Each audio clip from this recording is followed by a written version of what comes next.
Hey cycling community, CG here. I'm doing something a little different, a little Lantern Rouge. The purpose of this video is to talk about where I am right now. I'm in the middle of my X block. The X block for me goes from Christmas Eve all the way to New Year's Day. Now, if you're not familiar with my channel, I'm also AFIB boy. I contracted AFIB about 2.5 years ago. Have not had an AFIB incident, thank goodness, since about 15 months ago, and I've been feeling pretty good. So I decided to experiment with riding multiple days in a row because one of the parameters I had set for myself was not to ride 2 days in a row. So Thanksgiving, I rode for 3 days in a row, and it turned out pretty well. So I decided to expand that out. And X block was perfect because I did not want to overcook myself because I have this huge block that I have in January that's coming up. And it's going to be based on some over-unders, some particular over-unders that I saw on Chaz Thurman's new video that I'll link below. It intrigued me a lot. It's different than the kind that I used to do before, and I think it's going to work a lot nicer for me. So definitely check out that video of his. So not wanting to overcook myself, that means that I'm not going to hammer myself every day. So the plan is it's going to be based on a polarized training schedule. So if you're not familiar with polarized, that has 3 zones. And you're supposed to spend most of your time in zone 1 and just a little bit of your time in zone 3. And so that's what I'm going to be doing.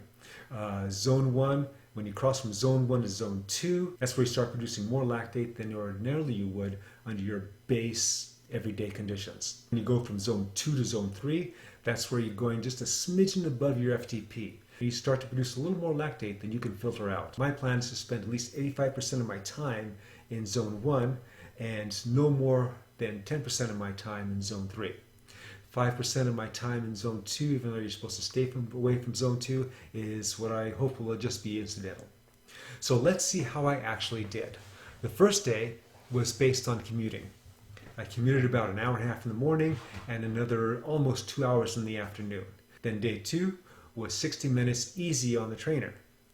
Day 3 was another big day, which was 3.5 hours of paceline work, of 2-man paceline work.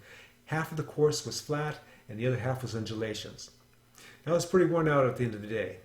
Then on day 4 was another 60-minute easy trainer. So you see, hard focused ride day on the one day and then easy trainer on the next day. And that's how I'm doing it all the way through. Then on day 5 was a group ride that did not turn out to be polarized and due to various circumstances. When I got to my zone 3 work in the middle of the ride, we had a lot of attacking on short, steep climbs, and I was pleased on how I was able to do with that. And that turned out to be about a 4-hour ride time. So when I was by myself, then there was a lot of, it was nothing but zone 1. And when I was riding wheels, I tried to stay zone 1, but there were cases where obviously I wasn't able to do that. So day 6 is actually today, and I'm going to be going on the trainer later on today. And of course it's going to be easy trainer. For those of you into data, and to actually see if I adhered to my polarized training schedule, I made up this chart. And so the x-axis is going to be the days, my ride days, y-axis is going to be the zones. And in each cell is going to be minutes / percent of time that I spent in that zone on that particular ride. So as you can see, in zones 2 and 4, those were my trainer days. Easy to spend 100% in zone 1. Day 1 was going to be my commute day. Other than some incidental climbing that I spent in zone 2, the goals were met for that day. Same in day 3. That was my 3.5 hour, 1-minute pole paceline workout with my one other teammate. And the 13% of time we spent in zone 2, well, that was in the climbing section. So I still consider that within my parameters. Now zone 5, that was definitely not a polarized ride, but again, it was a good day. Okay, I'm going to get on the trainer later on, and then tomorrow I'm still working on the ride I'm going to be doing. I'm hoping to ride with 1 or 2 local dignitaries. Maybe I'll get to ask them a question. All right, I hope you like this new format.